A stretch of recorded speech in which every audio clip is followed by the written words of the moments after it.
S আপনারা এখন দেখবেন মাটি কিভাবে প্রসেস হয়। এখানে এই মাটিগুলো যে দেখছেন,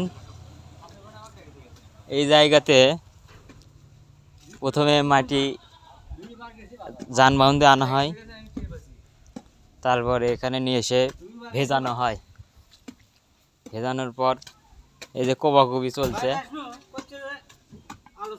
এগুলো মাটি ছোট ছোট করে কাটা হয়। কাটার পর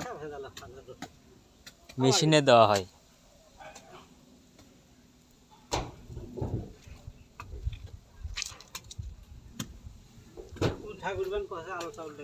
মেশিনে দেওয়ার প্রসেস দেখানো হবে আপনাদের।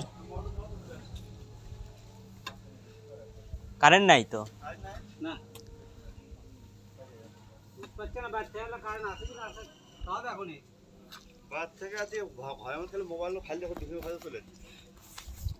কাজ দেখান নাকি